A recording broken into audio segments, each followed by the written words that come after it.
What is going on, everybody? James Hancock here. I'm back for my favorite time of the week where I get to talk about Succession, specifically episode 6 of season 4, an episode called Living Plus, written by Georgia Pritchett and Will Arbery, and directed by Lorene Scafaria, if I'm saying her name correctly.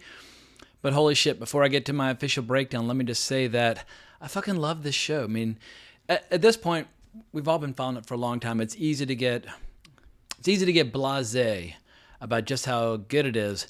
But is season 4 the best season? Because I'm starting to feel like it is, because in previous seasons, there'd be peaks and valleys and ups and downs, and some episodes you're just kind of this shit's getting a little old, or maybe people are dropping one too many F-bombs. But this season, goddamn, it's just going from strength to strength. And I think in spite of the fact that Jesse Armstrong was not really involved in this episode as a writer or director, it still was a complete and total home run, because this is the episode where the Roys go to Hollywood, and I absolutely loved every second. But before we get to my official review, I want to add one observation and one piece of news. Last week we saw the firing of both Tucker Carlson and Don Lemon, and it just felt like an episode of Succession, like in real life. And I mentioned this a few episodes back about how you don't have to look that deeply into current events to kind of see Succession in all things. And in a lot of ways, I feel like this show is the perfect reflection of just our chaotic, insane, just bananas media landscape. And Tucker Carlson could have just as easily worked for ATN, and Don Lemon could have worked for Pierce. And it just felt like we were getting a free episode in the middle of the week. But more specifically, something actually news-related. For the first time ever, Succession is now competing in the Nielsen ratings. And that might sound insane to the hardcore fans out there, because by HBO standards, obviously it's been a hit for all these years. But now it's a hit relative to a lot of other shows that aren't necessarily as, as demanding as some of the content on HBO. And it just feels like after all these years, this show is finally getting its due. People are finally recognizing it for the colossal television event that it is. And as I've said many times in the past, I think its reputation will continue to grow in the years to come. But with all that out of the way, let's talk about the episode. And as always, I'm going to avoid doing a complete scene-by-scene kind of plot breakdown and just focus on the highlights and the things that really jumped out at me. And right out of the gate, this episode hit the ground running, where we got to have the return of Brian Cox as Logan Roy, at least in a digital form, where we're watching all these outtakes where he's being directed as he's trying to make the sales pitch for Living Plus. And it was just fantastic, where the director starts giving him requests for additional takes. And you can immediately just see the sneer and his lip curling, and he doesn't like it. And he starts saying that the filmmakers are as useless as his kids. And of course, Kendall's watching the footage with Hugo, and he says, it's like a Valentine's card. And he says, good to see you, Dad. And boom, it cuts right to the opening title sequence. Perfect opening scene. For me, that kind of special, heartwarming interaction between father and son is the essence of what this show is all about. But the main thrust of this episode is the launch of Living Plus. It's basically land cruises for aging people, where you get security, entertainment, and potentially health benefits that will increase your lifespan. And Lukas Matsson is not in favor of it. He doesn't like real estate. But from Kendall and Roman's perspective, if they can have a successful launch, and perhaps even get this launch to get a little overvalued, then maybe they can raise their share price to the point where Lukas Matsson will no longer be able to make the acquisition. So it's all part of their grand Machiavellian scheme. And Lukas makes his first attempt at putting the kibosh in the deal when he just happens to bump into Shiv while their private jets are waiting on the runway next to one another at the airport. And he just strolls onto her plane and says that he wants her to bail on the Living Plus launch. And he tells her a little bit about her brother's temper tantrum in the previous episode, which helps her read the situation very quickly and very accurately at this Waystar Studios visit, where Kendall and Roman are offering all this kind of wishy-washy, non-committal language. And once all the rest of the characters have left the room, she looks at them both and just says, you're trying to fuck the deal. Like, she knows them. They've been playing these gags at her expense since they were little kids, and Kendall immediately caves and admits everything. And I love how Roman tried to make things right at the end of the scene, saying, can we do the huggy thing? Because I think if any image has kind of captured the hearts and minds of people this season, it's the image of the three of them hugging from episode 3. But I felt like Kendall, Shiv, and Roman all got great scenes and great little mini story arcs all in the context of this episode. We see how Shiv is still trying to kind of compartmentalize and process the grief from the loss of her father. So she's been booking conference rooms where she can just be alone and just cry. Tom finds her, he comforts her, they enjoy a little smooch. And it's interesting just watching their interactions over the course of the episode, because like they bump into each other in an event where they play this game called Bitey, where they just take turns kind of biting each other to see who's going to give up first. I mean, their relationship is very dysfunctional, but at one point he even apologizes to her for fucking her up. And she just laughs it off and says, oh, she was very fucked up long before she ever met him. It was actually 2 boyfriends back who fucked her up before she ever met Tom. But they increasingly seem to be in cahoots, and they had a really great moment toward the end of the episode where he admits that he finds like strategy sessions to be sexy or like a turn on. I can't remember the exact line, but yeah, these two, they might be a match made in hell, but they were made for each other. And meanwhile, Kendall's acting like a power mad maniac, getting his Living Plus presentation prepared. It's basically a scam to keep old people drunk on content and drain them of their money, but he's very concerned with having like a model house on the stage with clouds and all this nonsense. He's just going fucking berserk. But meanwhile, Roman gets to do a little Hollywood stuff, and he meets with the studio head of Waystar Studios, a character named Joy, played by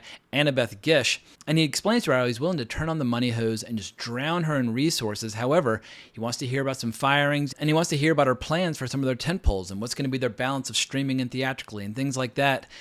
And she explains to him how there's a lot of talent out there, a lot of filmmakers who are wary of working at Waystar Studios because of the ATN backing of Jared Menken.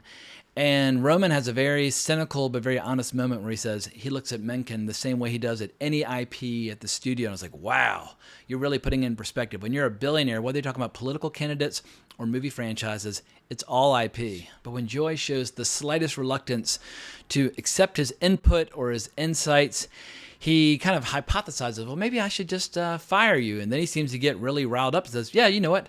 I actually am firing you for your bullshit tentpole, et cetera, and so forth. And so he just decides to do so then and there, which immediately gets him in major hot water with Jerry. And I think one of the best moments all episode is when Jerry storms into a room and like his mother just says, Roman, I want to talk to you. And I was like, oh my God, like Roman, he's an adult. He's running a company. He's CEO, but he's still getting in trouble.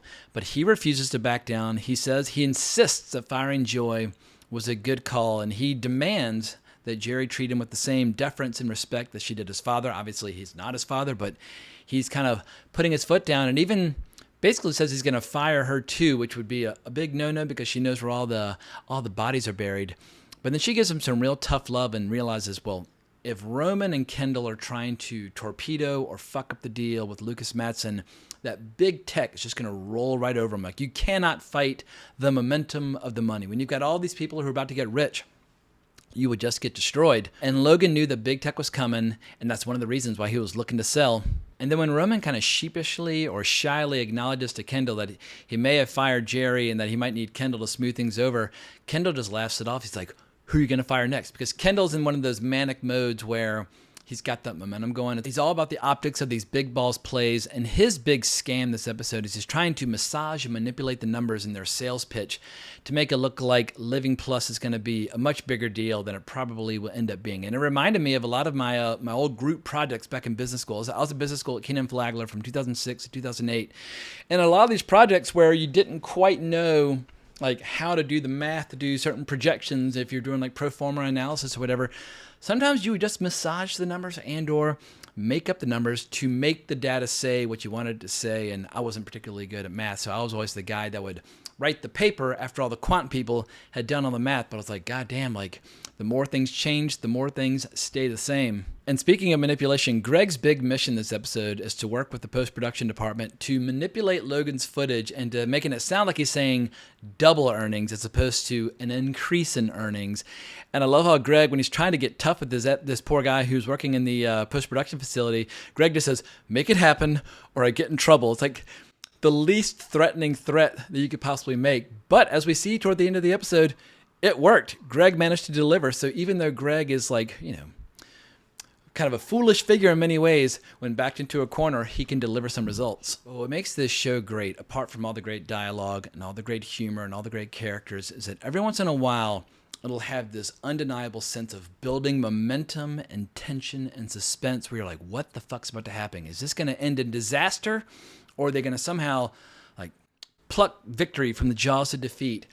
And I thought this whole episode was building toward a colossal total implosion for Kendall. I thought he was going to have a meltdown. I thought he was going to get back on drugs. I thought he was going to somehow shit the bed with this presentation. And we see how everybody is kind of jumping ship and like bailing on him leading up to it. Roman tells him that he doesn't want to appear on stage with him wearing one of those stupid jackets. Carl takes him aside and starts angrily questioning him about some of the numbers in the presentation. And he basically tells him, you have my dick in your hand, but I have yours in mine. And I think actor David Rash, however you pronounce the actor's name, he's kind of secretly turning into one of the big MVP performers of this season. But it was great seeing Carl get nasty with Kendall now that Logan's not around. I mean, Kendall even tries to pull ranks. Like, look, CEO, CFO, and Carl just laughs in his face. It's like, what, you're going to fire your CFO when your dad's been dead a week? Like, good luck. You'll get crucified.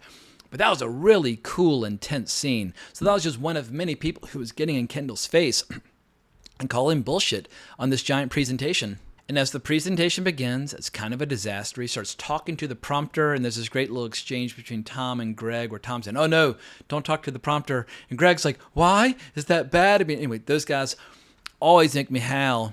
But the crazy thing is that somehow, over the course of this presentation, it all comes together. And like, once again, the bits with his father are really well edited, as Greg says. And the whole scam or the whole scheme and the whole, like, basically the whole bullshit pitch to convince people that this is something that's much more valuable than it actually is, it somehow works. And even Lucas Matson goes online on Twitter and starts talking crap about the concept and making idle comparisons to concentration camps. I mean, everything's working against Kendall, but somehow the markets respond favorably.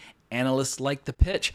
And now Carl's loyal again, and Roman's feeling like an idiot that he didn't back his brother. And suddenly it's looking like Kendall is the golden boy after all. And he had this great scene at the end where he's on the beach just chilling. Like, how do you celebrate? What does one do to celebrate a great victory when you're somebody who already has everything? And I guess the simple answer is you get back to basics and you go for a swim in the ocean. And I just couldn't believe that the episode actually ended on an upbeat, optimistic note, because I've been predicting doom and gloom this whole season, but maybe I'm wrong. There are only 4 episodes left. Like, what the hell is going to happen? And in the teaser for the next episode, we see that Lucas and all the Scandinavians, they arrive in New York for yet another confrontation and a party. And I love watching the culture clashes between those two organizations. But this time the culture clash will be in New York. It'll be on the home turf of the Roys, so I can't fucking wait. So I hope everybody out there is enjoying the show as much as I am. It's going to be a miserable, depressing day in 4 weeks when the show finally draws to a close, but goddamn, it has been one hell of a ride, and I'm having the time of my life covering it on this channel. So thank you so much for listening to my rant and recap. I greatly appreciate it. Please hit that notification bell for future videos. I would greatly appreciate it. And if you want to talk more about film and television, hunt me down on Twitter @Geeking Out. But I hope everybody has a fantastic week, but more importantly, as always, onwards and upwards.